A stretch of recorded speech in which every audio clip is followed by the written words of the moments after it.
Ayusin mo. Yan, good morning guys. Ngayon ay gagawa tayo ng sumang malagkit para sa piyesta. Una lang natin gagawin, tayo ay maggagata ng niyog. 7 buong niyog yan guys, para sa 2 salok na malagkit.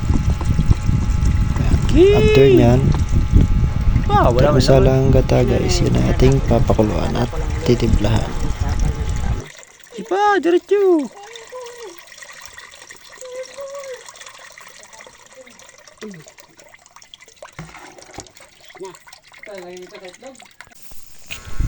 Dito naman guys, yan guys, pinapakulo na yung ating gata, niluluto na siya. At pag tama na yung kanyang lapot, tama na yung alat niya, ilalagay na siya sa ating malagkit na bigas. Ilalagay na Yan guys, sa ating ihaharo lang siya sa malagkit para magkaroon ito ng lasa. halungay. Halo-haloin lang siya hanggang yung lahat ng malagkit ay magkaroon na ng gata.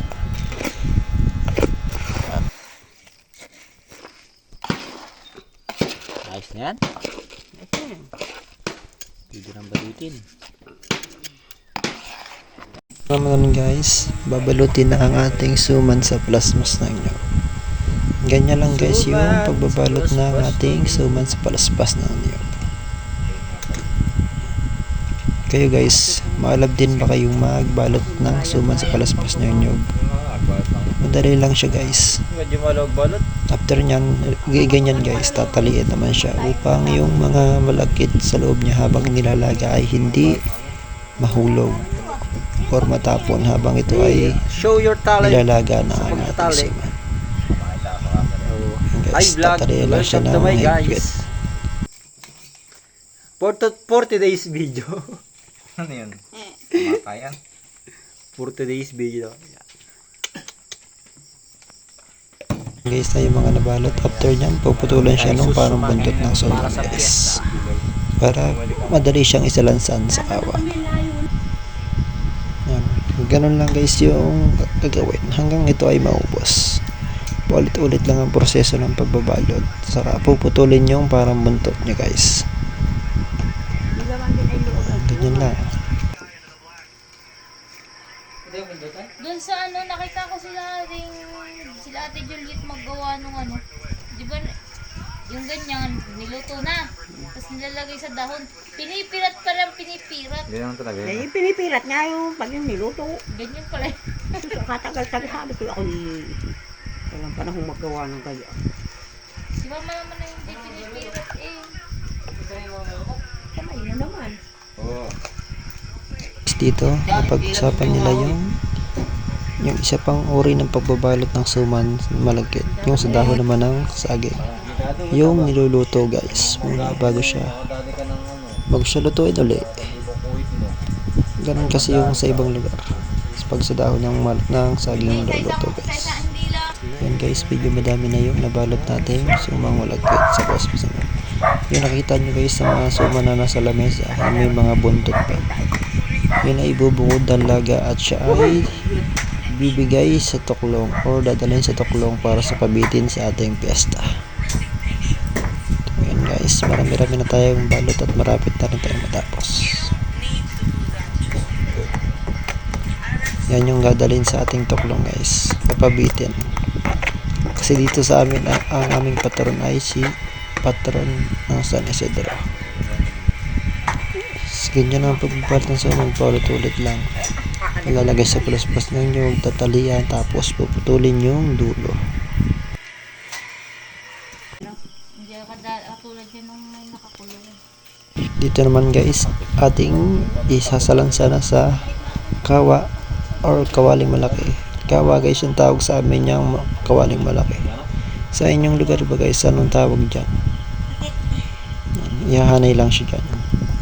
Yung mga suman, nasa 280 piraso siya. Tama-tama lang siyang panghanda para sa piyesta. Yan. Malapit na siyang ayan. So yan guys, lalagyan naman siya ng mga dahon ng nyug or palaspas sa ibabaw. Para hindi siya mangitim pag inilaga.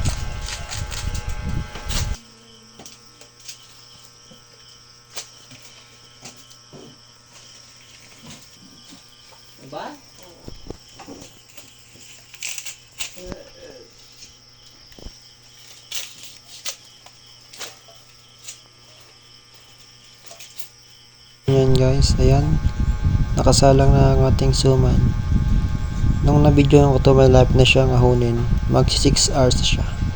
6 na oras lang kasi ang kailangan sa paglalaga ng ating suman sa malagkit. Sumang malagkit sa palaspas ng anyok. Medyo matagal siya kaysa dun sa suman sa dahon ng saging. Dito.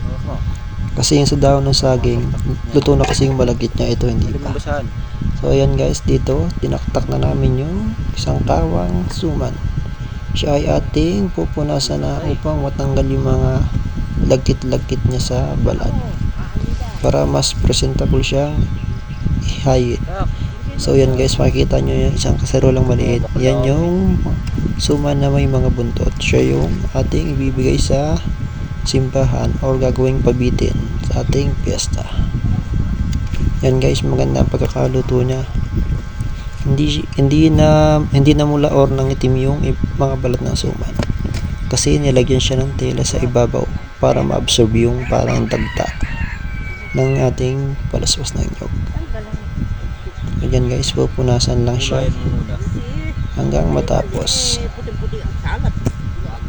Napula sa gawa ng ano. So guys,